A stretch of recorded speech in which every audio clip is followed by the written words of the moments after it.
Hello, and thank you for joining another episode of It Gets Butter. I'm excited about this one. Our guest today is so prolific in everything that she does. She's an artist, she's a philanthropist, she's a comedian, and we get into all of it, how she got into it. We also get into what she overcomes to have to get into it. With the anxiety she lives with, and we talk about getting over anger issues and starting fresh in your life. And I'm very excited for you to get to know a little bit better the fantastic, the very interesting, the very exciting to know Rachel Covello. So tune in, enjoy the episode. I know I did. Welcome, everybody, to a new episode of It Gets Butter. I have my good friend and I will say St. Pete everything. I was going to say activist, but you're everything. Rachel Covello, everybody. Hi. Hold for applause. We need a live studio audience. I'm going to work that out. We'll add it in post. Yeah, feels awkward clapping for myself. It doesn't. I'll still do it. Yay. All right, so Rachel, I say that you do everything. I mean, here's the thing. I know you. We're friends. We've done more than a handful of things together, and I still find out more and more that you do. So we've been friends for 2 years now. 3. 3, At yeah, least, yeah. Handful of years. Yeah. Getting better friends every day. Love that. Always proud seeing how much you do. You're an amazing artist. Thank I don't you. know if I tell you that enough. Thank you. You know I'm jealous of your photography, because it's like my photography but better. And that that annoys me. I don't like anybody better than me. Well, your comedy's better, so For now, working on but it. who knows? Next week, who knows? You're an activist in town. You are an activist in everyday life as well. Proud bisexual, and I know that because you talk about it on stage. And you constantly start things. Like issues with people. No, you constantly. This is true too. But like Sapphic St. Pete, which made me Google that word, which had such a great first year that they've incorporated into St. Pete Pride. You are, and so did you get your start kind of as a travel blogger and video blogger and that, or where'd the impetus, where'd the start for all the creativity come from? Yeah, honestly, I know I got an itch. Sorry, can you cut that out? I was like, the one time I stopped talking is when you had it. So my activism work started in a very kind of an interesting way. I was working for corporate for many, many years. I did corporate sales, anywhere from like retail, Best Buy to, office supply, corporate side. And I even worked for Marriott for a bit. And around 2011 to 2009 to 2011, I was kind of going through a wellness weight loss journey. Okay, yeah. And then in 2011, I was like, okay, I'm going to leave corporate, go back to school, become a dietitian, help people change their lives and get healthier and all the things. Unfortunately, during my senior year of my classes, and I was already starting an internship, and I'd gotten into a really prestigious one. And unlike doctors who don't have to pay to go to like an intern program, Right. That's called a fellowship, dietitians have to pay, like it's like 10 grand or more sometimes. So anyway, I was in this program. Unfortunately, during that winter, I wound up stepping off a curb and tweaking my back. And it turned into this chronic pain and eventually turned into chronic anxiety. I've struggled with anxiety my whole life, and there are things that trigger it. And this was one of those things, living with chronic pain. Right. And I had to walk away from my internship at the time. So this was, again, back, almost a little over a decade ago. Right. I knew that I don't know why I knew. I had this, I had tried medicine, it wasn't working. I had tried pain meds, I couldn't handle them. Anxiety meds, couldn't handle them. And I thought, well, the only other thing I know is to focus on things that you enjoy doing, right? So it sounds cheesy. Came home the day I quit my internship, wrote down on a piece of paper the happiness list. Right. And literally wrote things that I enjoyed doing. List. Yeah. I started writing down things I enjoy doing, like art and photography. And at the time, comedy wasn't on the list, although I love to laugh. Right. Hosting events, foodie things. I know we're going to talk about food, so food was a big thing of that. And I decided, I don't know if you've ever struggled with mental health, but when you're in that place, you can only really function on one thing at a time or focus on one thing at a time. Yeah. So like one day I would say, okay, I'm going to draw a picture. And like if I did that one day, okay, I was like, I succeeded. Right. The next day, you know, I might have read a book or whatever it was, but it was like intentionally focusing on things I enjoy. I love to be around people. Unfortunately, when I'm in that anxiety mode, that's harder. Right, understandable. Yeah. So, but slowly but surely, kind of like following this like happiness path got me out more into getting things in the community. And I hosted a social event one night for queer women. And before I knew it, it kind of blew up into this. It was supposed to be just like a social music night, and it kind of blew up into this thing. And I was living in Phoenixville, Pennsylvania at the time, outside of Philly. And that was it organically, like, so I did that, and then I got asked by, and then I decided, let's create a nonprofit, of course. So we created an LGBT nonprofit for the area. It's still running today. I'm no longer there, but it's still running. And then I got brought on to do a kind of like a community blog with a local business owner, but an LGBT version of it. And we did not see eye to eye on business. I was pro supporting the community. He was pro making money. Right. I wanted both. He just was like pro money. Yeah. And I wound up in Florida shortly thereafter and decided to start my own thing. And that's when Outcoast.com was built and the travel blogging was built. So it's a little bit longer story on how I got there, but my activism work started in Pennsylvania. Oh, that's awesome. And then what, out of curiosity, because it's my hometown, and just to go back, just to put a pin in it, and I think most people that have seen this know, and most people that know me, but I mean, mental health issues, I mean, as growing up a gay child in the 80s, I think a lot of us suffered mental health issues because just the thought of coming out was enough to cause mental health issues for, I mean, so many in my generation type thing. Yeah. And then me being the same age as like Matthew Shepard when that happened, and me going like, nope, like that's not going to happen. So there was, I mean, that's such a core part of anybody born in the 80s that thought of coming out. So mental health is definitely one of those things that I think we constantly work with. And I don't want to say work on, because you're kind of working with it, right? As soon as you can identify it, it doesn't always go away, but you learn how to work with it the best that you can. And so it's not a handicap. It becomes, you know, just, well, this is a part of my personality. And listen, sometimes things in your personality should be fixed, but you know, just kind of moving forward on it. And I think the biggest lesson a therapist once told me, if you fight against anxiety, it creates more anxiety. Yeah. So for me, if I tend to have panic. My first panic attack ever was at a movie theater. Don't ask me. I don't know why. I think it was like dark, quiet theater to like coming out into a really large, bright lobby. Right. That those are different now. Like movie taverns are a little bit more cozy and intimate feeling, and I'm actually okay in those spaces. I've never heard it called a movie tavern, and I love that phrase. Yeah, but it's like a dinner movie experience. Like those I find I do okay, and I still get a little triggered in like big theaters. Yeah. But, you know, I think I also tend to have, or used to at least have, anxiety on planes. One person said, well, just picture that you're in the cockpit and you're in control. And I'm like, well, that makes me more nervous. You're like, I don't need that anxiety. Nobody needs that. You're not helping. But the other is what I tend to do is like when I feel the anxiety coming on, I almost like picture a door opening and allowing it just to go through and like opening the back door and letting it out. And that visual sometimes will help, because then I'm not fighting it and pushing against it. It's just like, okay, just do your thing and get on with it and move on. Like, that's good. Visualization. Yeah. That's a word I can say. It is good. And actually, I just recently heard, you know, Stephen Fry, British actor and Mensa member and 8 foot tall man.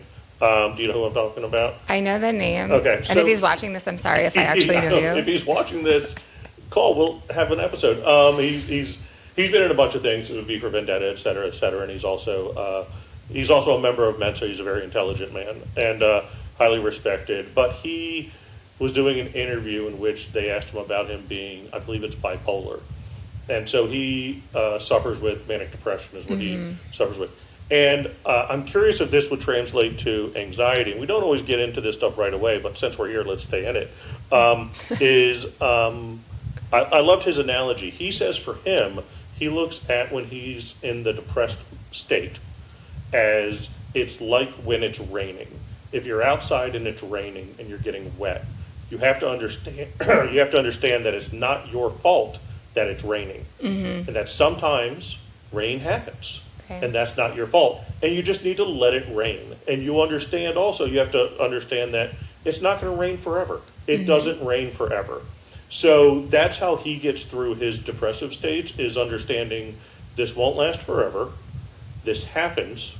It's not under my control, and that's okay. And I am being affected, but you acknowledge that, you're getting soaked in the rain. You're being affected by it, but none of this is your fault. And I think it was an interesting analogy and kind of way to look at it. And so I'd be curious if you could see that mirroring kind of when anxiety hits. Is it something like, you have a great visualization technique on letting it through you and kind of not keeping it, but also maybe understanding that this happens. This isn't my fault. This will go away because it went away last time. Right. Those little things I think are just little reminder tools, if you will. Yeah, and I think kind of in the theme of your podcast, I think over time, at least in my lived experience, I can't speak for other people. Right. To me, it gets better, where it does. I feel like every time it comes on, which is not as frequent. I have to say, living in Florida, although the politics in Florida can give you anxiety, for me at least, the sun in the water is so therapeutic. Like my vitamin D levels are like through the roof now, whereas like when I was up in Pennsylvania, they were super low. I think in relation to the rain analogy, I would almost think of anxiety as like an electrical storm. Okay. So kind of a similar concept. I like to think of it as someone poured like 2 liters of soda into me without me giving them permission to do it. And it's like, I had to quit coffee for a long time.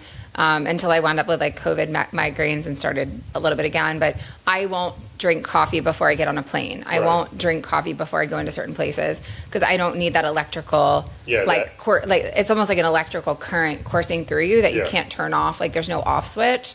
And you just have to realize at some point the power is just gonna run out. Like it's gonna pass, or at least it'll, sometimes anxiety though, it'll even, like an anxiety attack is very sudden and it will pass, right? Living with chronic anxiety or like panic disorder, which is what my anxiety eventually turned into, you can't turn that off, but what you do find is over time, you're not even realizing how far you've come and how much it's gone away. Right. But like one day you like go up and you go out and you're like, you get up and go out and you're like, oh, I functioned today. I didn't have any anxiety. Like where did that come from? So to me, it's more like that. Background noise a little bit for you. Yeah. All right, so we're going to get into some food now. What would you classify, how would you describe your relationship with food? And I know specifically with you, it's possibly changed because how much weight have you lost, you've said? So food has always been a big part of my life. Right. My heaviest, I was 280 pounds. Okay. I'm currently around 160, plus or minus a couple. Yeah. And so my relationship with food, my family was never drinkers. In fact, I don't think I've ever seen my mother drink. My dad, maybe a beer or a glass of wine or something. Right. But food was our comfort, the holidays, my mother was a very large woman. Okay. She's also lost a significant amount of weight. My dad, same thing. He's lost about 80 pounds this year. Also from the Philly area? Or? Maryland. So I grew up outside of D.C. Yeah, okay. It was funny because my mom always said, I don't care if you marry a woman. I don't care if you convert religions. I don't care if you move out of state. But if you change from being at the time it was Redskins, if you go from being a Redskins fan to an Eagle fan, I'm going to disown you. That's fair. Sorry, Mom. Most of my family's Eagles fans, but they're the worst. So food's always been a comfort for me. Okay. I didn't actually cook much at all for most of my life. I say most, but I'm getting older now, so now it's maybe half my life. Right. I didn't learn how to cook. My mom always cooked. We were never really expected to help in the kitchen. Okay. And she was so busy working multiple jobs that the time to teach, she's like, no, I'm just going to cook and put it on the table. But I learned how to cook in 2009 when I started my first weight loss journey, because I needed to learn how to cook vegetables in a way that I would enjoy them and eat them. And cooking gave you a little bit more control over what you were eating too. 100%. Which when you're trying to have control over your diet, that's a big thing. Yeah. So not a lot of takeout growing up? Was it a lot of it was a lot of takeout. My mom worked 3 jobs. My dad worked 2. Quick and easy meal back then. She would cook, but it was more like shake and bake. It was the quick, easy... typical family meal stuff, or we would order Chinese in or KFC or Chinese and KFC I think were big like popular. KFC back in the day was like the family solve a meal situation. Bucket of chicken, two or three sides, and like dinner was done. Yeah, and cheap, easy, and delicious. By the way, it was, and it was like the chicken. word, like Chinese food. I'm knock on wood, so grateful I never developed diabetes. Right. A lot of my family has it, but Chinese food, and although I love Chinese food, it's not my comfort food, but I love it. And then KFC.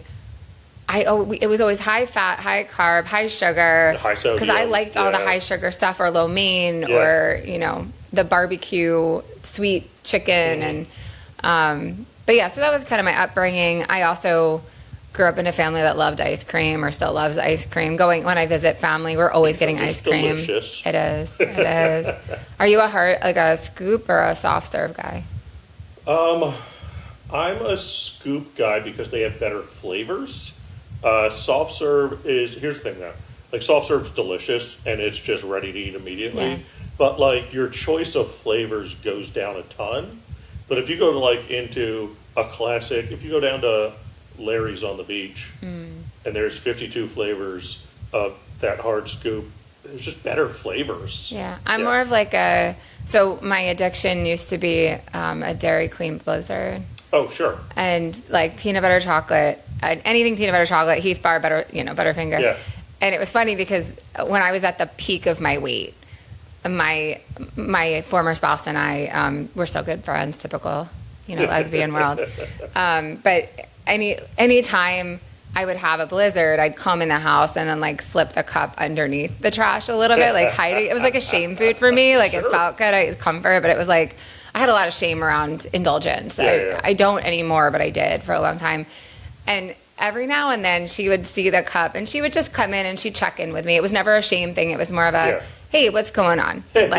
Something's up, you know? And that was kind of my stress handle. But I think teaching myself how to cook was definitely the way around that. And it was fun. And I'm very ADHD. So having a project helps me. So, let's learn how to do a new vegetable each week, or let's learn how to roast beets. I hated beets. I love them now, but I it was a game to trick my brain into liking them. So I think that's how I got excited about healthy eating. I'm going to try and figure out how to get Matt to like beets. Currently, he just calls them dirt and he refuses to eat them. But one of these days, I'll trick him. That's a goal in a relationship: trick your partner. So your food, your favorite comfort food, is, and I love this because it is Mom's tuna casserole. Mm-hmm. And I'm from a generation of casseroles, but then my family's from, my whole family's from Wilmington, Delaware. So that Maryland area and Philadelphia area, all of that's kind of Wilmington adjacent. Yeah. And so they kind of grew up in that area. And I think casseroles were big up there. Oh, yeah. And so I grew up with a casserole. Mm-hmm. So to me, it is just it's just a go-to, stick to your stomach, fill you up, hearty. Talk to me about your mom's tuna casserole. Why does this sit as your comfort food? So, and I have to admit, I haven't had one in a long time. My wife, next question is, when was the last time you had it? Yeah, I haven't had it in forever. And in fact, I just texted my wife and I said, hey, can I make a tuna casserole this week? And she's like, I don't like tuna casserole. So I'm going to pick a day when she's going to go out and do her own thing, and I'll make it for myself and sit there. You can come over. We have a big tub of casserole. I think for me, it was just, I don't know. It was one of those things that was, it was both comfort tasting, but I like the flavors of it, the creaminess, because it was a cream of mushroom soup. And then my favorite part was the way she did the top, because it browns on the top and gets all that crusty, crunchy with the Parmesan cheese sprinkle on top. And I just always liked the flavor of it. And I remember my mom would make it and she'd set it on the counter to cool, and she'd go off and do her thing, and we'd wait for it to be ready to sit at the table and eat. And it's just smelling in the house. Yeah, but half of the crust on the top of the casserole would be gone, because we'd be picking at it's the best part. I always wanted a plate just full of the crusty part. Right. So half of it would be gone, and she'd walk in the kitchen and give you that mother look, someone's been in my casserole. So how many siblings do you have? So I have two. I grew up with one. Okay. My other sister is a half sister, older sister that was from my dad's first marriage. Okay. So we weren't super, super close growing up. We've gotten much closer as we've been older. So this casserole, this kind of, it's because you're close with your mom too, as I know. Kind of, it's reminiscent of your mom's cooking, but is it also reminiscent of? Does it hit that kind of family around the table vibe too? Is that something nostalgic on it, or? Yeah, I mean, we were always so busy, whether it was activities we were doing or again. I mean, you're busy now. I can only imagine you as a kid. My mother like worked for NASA, and she was an adjunct professor also, and then she taught Sunday school. So like me, she never owned a business. Yeah. But she was always in things. My dad was a technician, and he would also. He had a cool job on the weekends. He would not volunteer. He would work at Putt Golf, like fixing their machines, so we get free tickets. So they were always busy. So like we always sat down for dinner. Like as far as I remember, we always had a family meal. Yeah. But again, it was that quick, easy comfort. And I think what I like about tuna casserole is I'm like a blizzard. I like things that are mixed together. Okay. I know you have a lot of people that are like separatists and they like their potatoes and their meat and their peas. I'm one that will like have a little bit of each on the same fork. And so I think the tuna casserole for me kind of gave that same. Well, I know some people that flavor. they'll individually eat everything. And I'm like, but it's a composed dish. Swipe the steak through the mashed potatoes. Yeah. Get it all. All right. So we talked briefly, but let's get into, I want to talk about is there a specific hard time or tough time in your life you'd like to talk about and kind of tell us how you went through it, how you got through it, or how you're getting through it? I think one of the best things, as I self-congratulate myself on this, one of the best things about this podcast is what I want for people is to be able to come onto the podcast and find a like thing that they're going through. A, so they don't feel alone. And then B, so they can hear maybe other options of maybe I haven't thought about doing that in dealing with this. Yeah. And we've had a lot of people open. I've been very fortunate. A lot of friends have opened it up. And I am opening it up to you on... So I mentioned the other one with the anxiety and the injury and how I came out of that with like the whole happiness focus. And I think, and that was really the original example I was going to talk about. However, I think more recently... I own an LGBT travel blog, and we are funded primarily by destination marketing organizations who are not always overseen directly or funded directly by like the government, but in some way, whether it's directly or indirectly, they're overseen by government. It's adjacent. Right, it's adjacent. It's city promotions or township promotions. So in some areas, it's directly, like Key West is directly overseen by Monroe County. Okay. Tampa Bay is kind of indirectly connected to Hillsborough County, but there's still some oversight. Right. My point being that with everything going on, because of the new laws that have passed in Florida with DEI, we have lost like 90% of our funding, which has been hard. And even the funding we do have, we're not even doing LGBT stuff. Like we're out doing video shoots about community gardening and all this stuff. And I had already about a couple years ago kind of seen where this was going. Visit Florida had removed their LGBT content on their travel blog page. I was kind of in the center of that story when it all came out. And so I was already in the, what do I want to do with the rest of my life because things are about to change kind of phase. And I decided to kind of go back. I had decided to kind of go back to finish what I started with the nutrition. So I'm actually finishing my master's program now and will eventually combine tourism, art, and all the things. But art really came about because during this whole transition time, I was also in the middle of planning a big conference. Right. It was an LGBT tourism conference. You were part of the one in Tampa. I was. You were the beige gay. The beige gay. Yes, absolutely. And then we hosted one in Miami, and the one in Miami, by the time we got there, the funding changes had really drastically hit us. Right. And we lost money, and it was a very stressful time. My anxiety was starting up again, and not in the same way, more manageable, but almost like, and I was also like in the middle of hitting perimenopause at the same time. And so I was having these like moments of rage, like all of a sudden just feeling very like tense, uneasy, not sure where to displace that emotion. And I was like, okay, well, I'm either gonna like, I'm not really gonna murder someone, but I was like, I'm gonna either Right. lose my shit one day Yeah, and like be the next Dexter. I will go off on somebody. Right. Or I'm going to become an alcoholic because I was starting to like, sure, I'm not, but I was starting to imbibe a little bit in like bourbon and old fashions and finding comfort in that. You're finding a way to take an edge off somehow. Right. And that was scaring me a little bit because I know my food experience, I didn't want that to be a slippery slope. And I don't drink when I feel anxious because I don't want to reward the anxiety. So it's smart to know that, by the way. Yeah. I like to do it more when I'm having fun and social, right? So, but I needed an outlet, and my wife had bought me, and I don't remember why she did, but my wife at some point had bought me an easel and some canvas and some paint, like a starter kit. Sure. And so I was having one of those nights, and I'm like, I'm going to just lock myself in my room and paint something. And so I took a little 8x10 canvas and painted, and it was okay. Right. And then I'm like, okay, I want to paint something else, and I painted this really cool octopus painting. Mm-hmm. And then it kind of, kept going. So I had about three paintings that I did. That was it for about 6 months, 7 months. I finished the conference, lost money, moved on, but it was almost this outlet when I needed it. And then realized that I wanted to do more of it. So because the issue was I had kind of already been back on I was already like kind of losing control food wise. So I'm sure I was leaning on food too at this time. Sure. Because a lot of my weight had come back. I was approaching 270 again at this point. So, and it was making me very nervous. And then the last conference we had, and I saw, it was Tampa. The photos I saw at Tampa conference, although I had a great time, I'm like, we got to do something about this. Like, this weight thing is getting out of control. So by that time when I had started painting, I was already kind of in the midst of starting to take care of myself food-wise. So kind of just, replace the food thing with the painting thing. And, and then I eventually moved into a studio, and this past year plus has been like painting nonstop. I just prepped some canvases before I came over. I'm sure I have pink paint on my hand somewhere.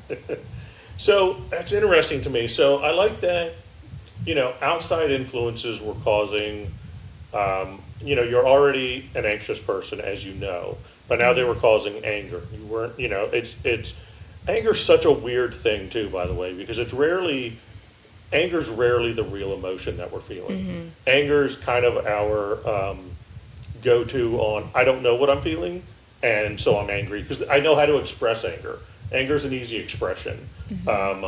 But I think it's interesting that and good for you on recognizing, and then kind of compartmentalizing that. You don't have control over the losing budgets. You don't have control over the changes that's happening, unfortunately, from the top down in our local government, plus and wider government. And so I think it's smart you are able to focus on what's going to bring me joy that won't bring me harm. Mm-hmm. Because again, food brings joy. Yes, it does. But too much food, especially if you're not happy with how you're looking, you're not happy with yourself. And I think that was very clever. And then, and now we've culminated, and then we'll get back to another question, but we've culminated in your art studio, your creative process, all of this in a new venture for you, a collective venture, if you will, called the Covello Creative, right? Yep. Let's talk about that a little bit. Yeah, so, Outcoast.com is still there. It's still sitting there. I'm still figuring out when it fizzles or if it fizzles and what I'm going to do with it. But right now it's just kind of like we're putting a pin in it and using it when I need to. Still creating, but I've been doing like video content for a long time. I've been a photographer for years. I started as an event photographer. Actually, the International Gay and Lesbian Travel Association is really how I got my foot in the door with travel, because I was their photographer first and met all these amazing travel people. Okay. I also now paint. My wife just retired. She's now doing some woodworking projects. But even more so, I really love to advise event hosts on how do you create spaces that are inclusive, not just for LGBTQ people, but people with neurodivergent issues, anxiety, all those challenges, physical accessibility needs. So I've thought, everything I do, even nutrition down the road, like I really want to do things in creative wellness. For me, being healthy isn't going to yoga retreats or yoga classes and eating like broccoli or keto or whatever. It's how are we filling our plate and our cup with other things beyond food? Is it art? Is it comedy? That's how I got into comedy. So Covello Creative is really kind of this umbrella brand that allows me to expand however I want to. Sure. Really helping brands and companies both create visual assets, whether it's video, photography, even custom pieces, but also create the experiences and make those experiences better for all people. I think that's smart. Also, you looking back on everything that you've done and realizing that you don't want to be pigeonholed into one thing, and so your branding on it is so smart to really let it grow into whatever it's going to grow into, and it's not forced one way or another. So looking back at getting through kind of that year and working through your anger issues. One question we always ask is, how did you see your way to the other side? But that was a great answer with, you found something as an outlet, and for you it was art. So looking back, do you think, well, I guess I was going to say, how did food play a role in that? But we touched on that too, where it started to become, I don't want to say a problem, but a problem again. Yeah. And you backed off. Did you go back into cooking more, do you think? My wife is the one that primarily cooks in our house. Unfortunately, she's a very healthy cook. Right. She used to own a seafood restaurant. We really don't do a lot of fried food. We don't ever get takeout. I can't remember the last time we got takeout, aside from maybe when she had surgery. My wife is a breast cancer survivor, but she's also she had a shoulder replacement. So anytime we had surgery, we'd order something. But other than that, unless we go out, she's cooking. She's cooking, or I step in and I'm usually making the sides, like the vegetables or the salad, to go with whatever protein she's cooking. So I think that routine has definitely been helpful. I think for me too, as a travel blogger, I had to put some boundaries up, because what was happening was I love what I do. I do so many cool creative things, like traveling and everything. I love everything I do. But the traveling, they would wine and dine you. And I know, oh, woe is me, they're wining and dining me. But what people don't see is I'm constantly creating content about it. I don't get to really enjoy a meal. I'm videotaping the whole experience. And you've been on videos with me where we're eating. And it's we're not allowed to eat while it's hot. Because you got to set up a shot. We got to get this. There's a close-up. There's a B-roll. Right. So, but you're eating, and it's, if I'm eating at home, I'm having a dinner, and I'm going to bed. When you're traveling, you're eating an appetizer, a dinner, a dessert. They want you to try multiple things, get content on multiple things. And I can't just take a bite, because I'm like, some poor kid in China is going to starve. So, I was eating. Respectful of the food given. Right. So, it was slowly but surely, because of the travel blog world and all these travel people, all they wanted to do was feed you. And I got to a point, and even conferences, all they do is food and bar. Everything's wrapped around when you eat and when you drink. Yeah. And so big passionate part I have now is, how do we work with these destinations and events to create experiences beyond food and drink? That's why. And so when I do content now, or if I go to a destination, which I still will do from time to time, even though it's slowed down, I will say, please give me experiences to do, not things at the bar or yes, I'll have a cocktail, but can we go to different cool museums? Can we, experiencing the culture and the nightlife in other ways, or do something active, or highlight some of your art scene. And then food is kind of secondary now. So I kind of put a boundary up now with what I do and I don't want to do when it comes to food. That's good to do, and good for you. Yeah. What advice would you have for anybody who finds themselves in a like situation? So let's say a like situation is, things outside of your control causing you to get upset and get angry, and now you need to deal with that. What advice would you have for that person? I think part of that comes also from, at least in my situation, I think so many of us from a young age are trained to be something, one thing, right? I'm going to be a doctor, or I'm going to be a lawyer, I'm going to be a whatever. And sometimes you get in these places, and some of that stuff that's causing the anxiety or the frustration is because maybe you're not in the role that is filling your heart and filling your soul, and maybe that's why you're also maybe leaning on other things that might not be as healthy. Right. So my first thing is, nobody needs to stay in a box or a closet. Get out of the box. It's okay to be multiple things. I think multifaceted people are fascinating. I think that's one thing. I think the other thing is to focus, like you said, focus on what you can control, but I think it's really important to do something creative, and that doesn't have to be painting. It could be it could use your brain in other ways, like a crossword puzzle. Right. I don't care. Something that keeps your brain going. And it's okay to laugh too, like find laughter. And again, comedy for me was an outlet, find the outlet, I guess. Right. Food is great. And I know that's the theme of this show. Food is great, and it is a comfort, but it is, but also, and I'm not going to say the but like, and find an outlet that fills your cup. And I'm not talking about the bourbon glass. Right. Yeah. So let's talk about, so now you've done, because we've talked about comedy a little bit, and you've, over the past 4 years, when did you first do, was it about 4 years, I want to say? I want to say it was 21 was when I did a class online about writing comedy. Okay. So it's been about 4 years since I've been on a stage. Okay. So 4 years you went on stage, you touched into my realm, which I adore, obviously. And I can't love comedy anymore. It is it's kind of my lifeline for the past 12 years. It's funny when I have gone through things like when I was going through 2020, right? And here's the thing, I had a very fortunate 2020 comparatively. Mm-hmm. I worked in a hotel, I was a manager, they let 85% of the people go. They kept a handful of managers. So I had my time. I had a paycheck. I was very fortunate. But there were, the woe is me parts. There was we had to have 4 or 5 days off in a row. And I was obviously doing comedy way less. Now, mind you, we're in Florida. Comedy was still happening. We were still open. I and a friend did start an outside show that we could socially distance. Mm-hmm. So we tried to create venues that were appropriate. There were also inappropriate venues that were happening, and I may have done some shows at them. But obviously it was cut way back.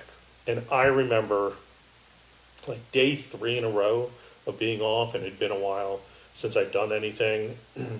My partner at the time came home, and he just looked at me, and he was like, "Oh my God, you look rough." And by the way, I had just showered.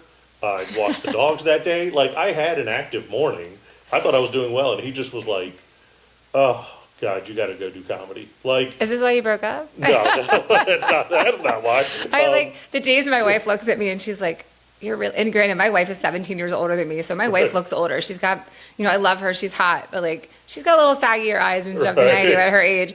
And when she looks at me and she's like, "You look really tired. Your eyes are baggy." I'm like, "You're how do we navigate this conversation?" But it was one of those. It was I didn't realize what he was seeing type thing. But there's very much a thing.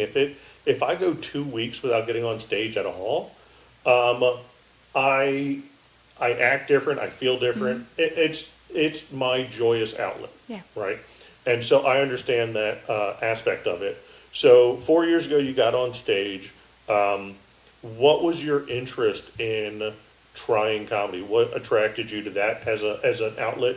And again, you've had many creative outlets in your life. Which one was what nudged you to be stand up? So I've always been the little comedian in the family. I remember because I was a really good student, but I was also the one that still liked to talk nonstop in class. Because you got your work done first because we were smart right. and then we're bored. 100%, right. I was the same. My mom was actually a speech teacher and ironically, an adjunct professor, and ironically, the only class I ever got a C in was speech, which made her really proud. This is the mom that you would get a 90, I got a 99.5% on my class I just finished, and my mom was like, "Which 0.5 did you miss?" She's that person. You got a B, you could have gotten an A. Right. I heard that all the time. You got an A, you could have gotten an A+. You could have gotten an A+. Right. If you could do, which by the way did instill the, and I don't know if it was the same for you, it sounds rude when we say it back, but it did instill in me, if I can do this, I can do this. Yeah, but that leans, I think, more to taking on too much, hence my entire life problem, and also being a control freak and having to be perfect at everything. Sure. So I think from the comedy standpoint, though, I remember when I was younger, my dad spoke Donald Duck. He would volunteer to do Donald Duck. Now he's Santa Claus. Okay, so fun. My mom has always been on stage as more of a serious professional speaker. My dad has always been the center of attention. So it was kind of a natural thing for me to want to be a center of attention. But I've also been married 3 times, and I've had a lot of journeys in my life, and from anxiety to chronic pain issues or whatever. And there was the year that Mrs. Maisel was on, I was watching, and, you know, she had just gone through a divorce, and I guess she was drinking that night, got up on stage in her lingerie, and I literally looked at her and I was like, that's me. Like, I see myself in her, and I want to get up there and be drunk in my lingerie. I want to do that.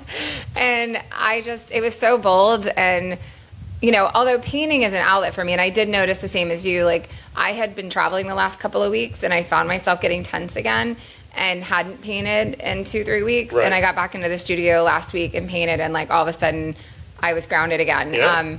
But I think when it comes to things like, I'm an oversharer. Oh, this is why I love podcasts. I'm an oversharer. I have no problem sharing whatever. This is my podcast. Love you. We're starting a podcast called Overshare Much. I mean, kind of in the same theme.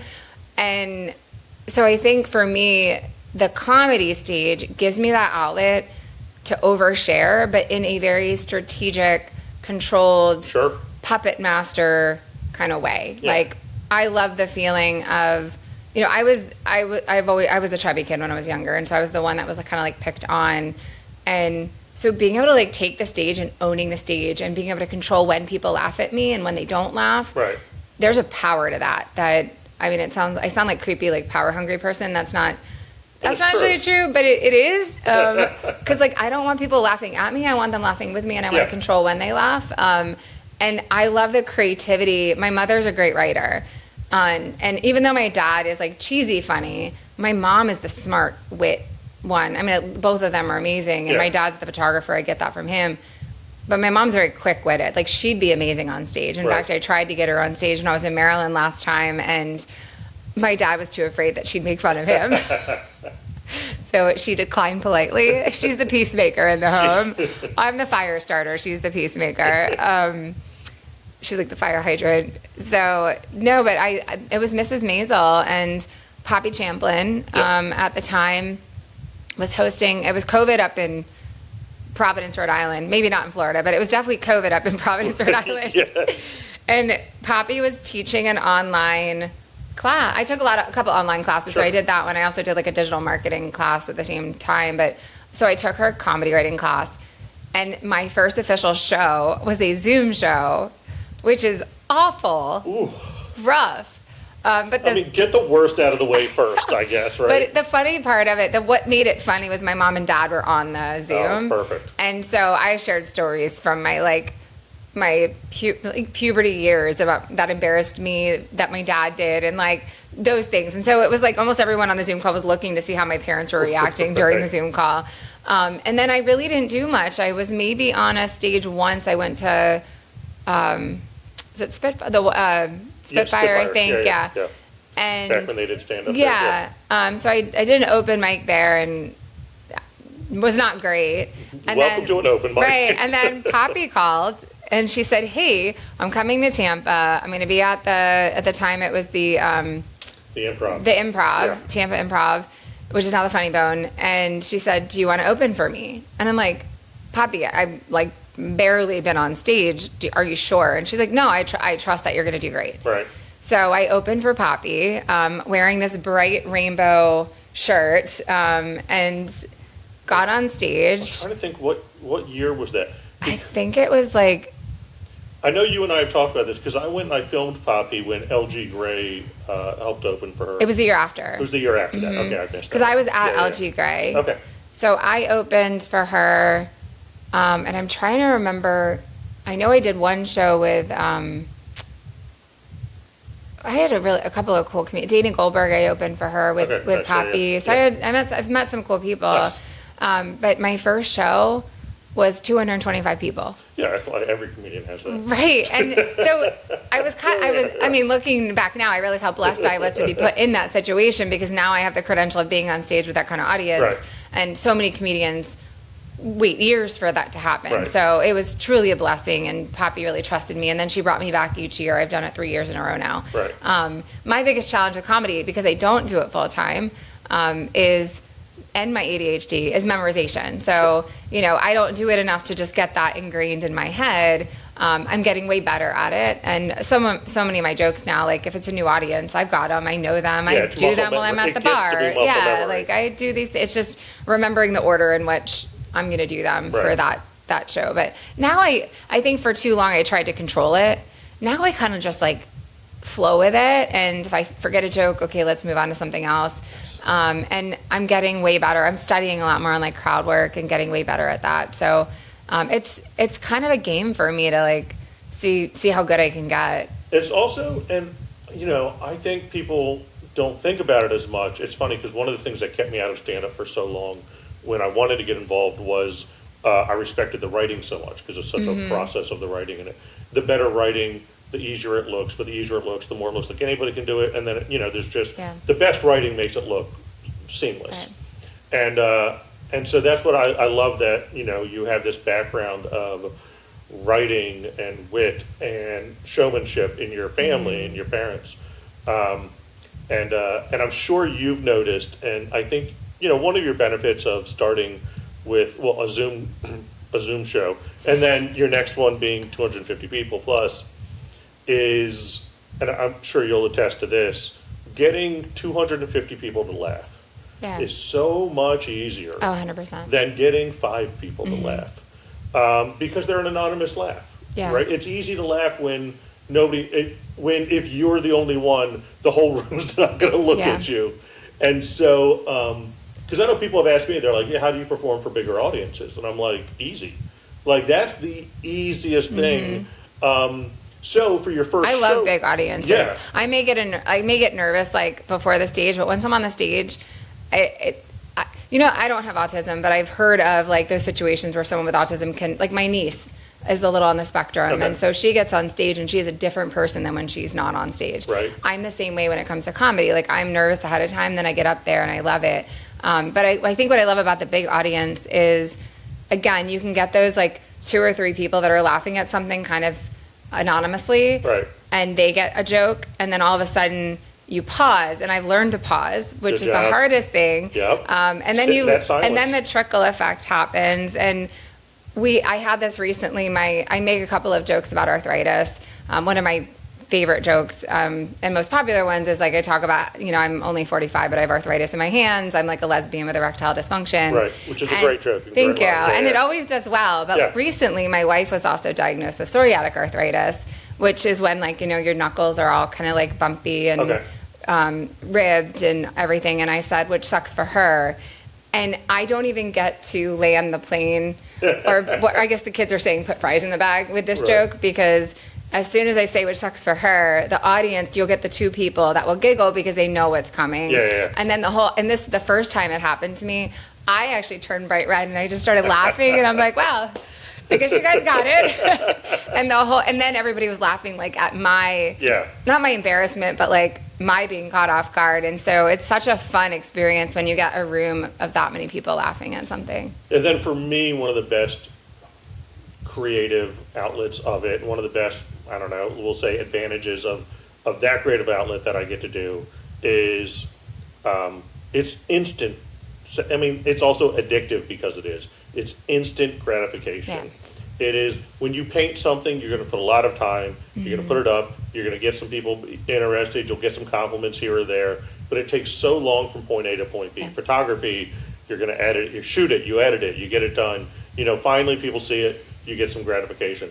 Comedy, you have said something, and you instantly find out if people love it. And when they love something that you wrote and you said, and it's you, there's very little like it, I would say. And I think it's a constant thing. Like for painting, it's funny, I do acrylic only because I don't have the patience for oil. So I do acrylic. And I'm a quick painter. So like I know I can paint like in 2 to 3 days, I can get a nice painting done. And then I'm excited, and like the dopamine rush is high. And I'm like, I'm going to put it in a show and everyone's going to love it. And then it sits there and it doesn't sell because the economy's bad, or because it just doesn't fit anyone's decor. And then it's all the like questioning your self-worth and questioning all that. And then it just sits in the studio. And a year later, when it's still there, you look at it and you hate it. Like it's this interesting art cycle. And then you go back and whatever. With comedy, you do get that instant gratification when you're on stage. But then what's fun about comedy, because the first time I did that arthritis joke, I'm like, okay, I got to test this. and see how I can make it better and change the punchline.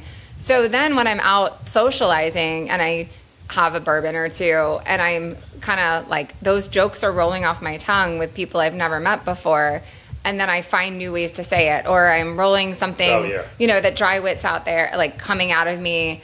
And people are laughing, and I'm like mentally, like while they're not looking, like taking my phone out on a notepad and like writing things down that I'm like, okay, I got to work on this. Yeah, this is a premise. Yes. This has some legs. Yes. If you're in a little group and 3 people laugh, you're like, maybe I'll take that on stage. That is, Matt helps me write a lot inadvertently because he's very funny. He makes me laugh every day, and I love that about him. And it annoys me that sometimes he might be funnier than me.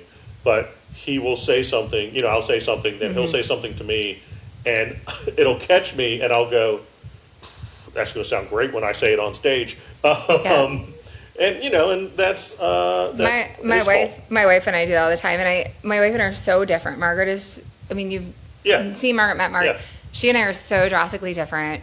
That like I feel like everyday life with her gives me content, and people will sometimes ask me, why are you guys still together, because you're just so different. And I'm the one that will go to events, she stays home. I get dressed up all cutesy and pretty. She's like, she wears literally cargo like camo shorts every day. She has like a uniform. It looks like she's going to the military every day of her life. But there's so much content in it. Like we had a date day because she's retired, so we've decided that we're going to work on weekends because that's my art time and her workshop time. She doesn't like people, so Saturdays and Sundays in Florida are like so go out horrible. During the week where there's less people. It's beautiful. So we're gonna do kind of like the Wednesday, Thursday, like one day, like day out. So today we actually had a flat tire today, so that was being fixed. But we were waiting for the guy to come, so we actually decided we were going to go over to the Arts and Crafts Museum, which we had never been to, which is beautiful, by the way. But my wife does woodworking, so she is like looking at furniture in a different way than I might. I used to sell furniture, she builds it. So she's like looking under tables while we're at this museum. At one point, she slides a chair out to sit in it. I'm like, you're not allowed to sit on this. Like, it says no touch. Like and I had to like point out every sign that said, please do not touch. Well, then we get to one piece of art on the wall and it says, please do touch. And all of a sudden she's like, is this a trick? Like, there's just so much content. Like, just today, like, I will be taking notes later on what just happened. And so I stood by the please do not touch, or the please touch sign, and she grabbed my boob. So it was fun, but these are the reasons. Because if she was just like me, we'd have no content. Like, nothing would be funny. I love why are you still together? Because I haven't written my hour yet. Right. Like, I'm building. I haven't written my show. I don't have a YouTube show yet, or Amazon show, so that's why we're still married. All right, so I want to go back to your mom's tuna casserole. The dish that will be listed, ingredients are in the description. So please, people grab it, try it. Who do you see, like if you were to close your eyes and picture somebody in the kitchen making this dish right now, who do you see that person to be? Well, I would be the one making it because my wife. But like outside of you, another person. Outside of it. It's not all about me, Another Jeff. person, not you. Who do I see it? Obviously, I definitely see families mom eating it. Yeah. I'm also a big fan of like chosen families and friend groups. Sure. I think it's a really good, especially maybe not in the middle of summer, but like winter time. You want to like do a movie like in Florida, the 1 month of winter that we have, like a movie night with friends. I could see like having tuna casserole and like watching my best friend's wedding, and that would be like my favorite night. Like, scoop, put it on something, just go sit on the couch and eat. Yeah, and then figuring out who's going to steal the crust first, I think, is always the... you could put money on that. You could like wager who's going to steal the crunchy noodles. Casserole, fork or spoon to eat it with? Casserole, fork. I feel like you can just get so much more with a spoon. Yeah, but I don't know, like, I like to stab noodles. That's fair. All right, that's fair. Just a little violent, but fair. All right. Here's a question I ask everybody, and maybe you've touched on it, maybe you haven't. Was this on the cheat sheet? But no. What is a guilty pleasure food? So we know comfort food, but what's the one you're embarrassed? And I'll give you some examples that people have said. One person, Paul, said tacos, and I did not let him have that because that's not a guilty pleasure for anybody. People should be excited to eat tacos, and many people are. It's a guilty pleasure. He then said shredded wheat in cream of wheat. I don't know. It was a Twinkie and cream of wheat, which I then had to cut off the podcast because that sounded That sounds insane. awful. That sounded absolutely insane, and I told him no more. So like that, there's been a couple others, people, some late night snacks Yeah, and never so mind. on. So what is your guilty pleasure food? So aside from talking about the blizzards, like the Dairy Yeah, I Queen mean, that's under that's the what I trash. thought I mean, might everybody be. enjoys ice And- cream, right? Well, the most normal human people should. Yes. And dark chocolate always.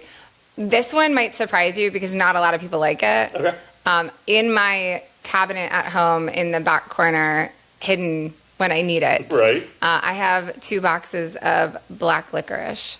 Ooh. Yeah, that is my guilty pleasure. All right. I mean, I get it. I have never liked black licorice. I was the kid that like would get I was brought up Jewish, so like, jelly bellies or jelly beans and stuff, I stole them from the Easter kids. But I would always like want the black ones, or on Halloween, the Good and Plenty. I was Right. the only kid that ate Good and Plenty. Oh, you're from the 1920s? Yes. What do you remember? Am I crazy?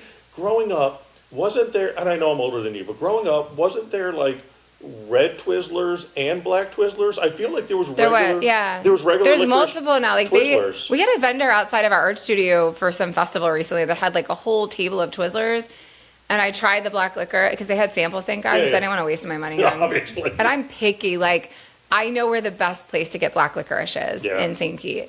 But it wasn't that impressive what they had. But they have lots of different colors. But black is always my favorite.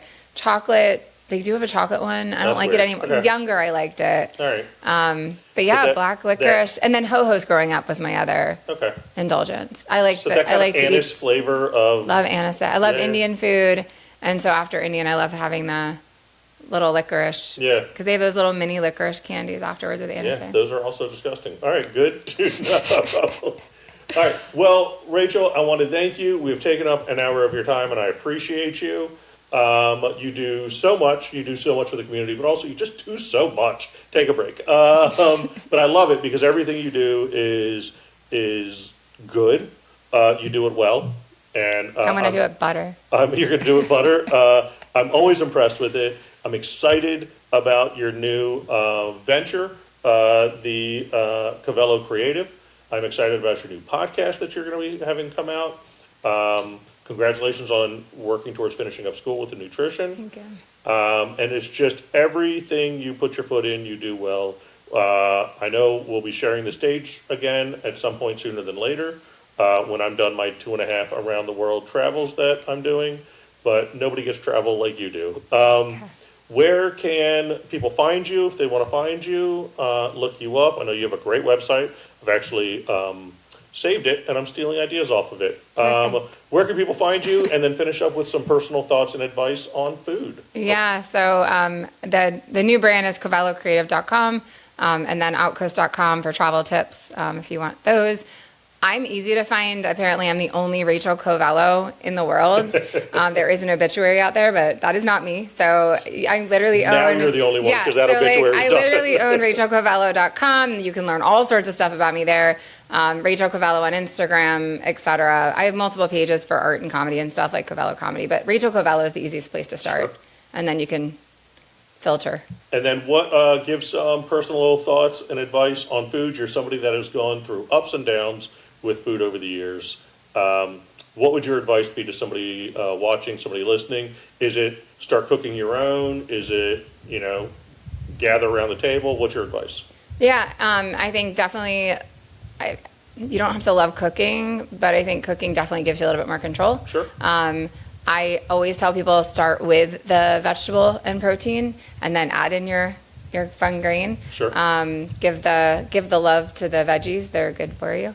And they also make your body work better. I'm trying to say it as politely as I can. And that helps everything. They make you poop. All right. Well, thank you, Rachel, for doing this episode. And that has been another episode of It Gets Butter.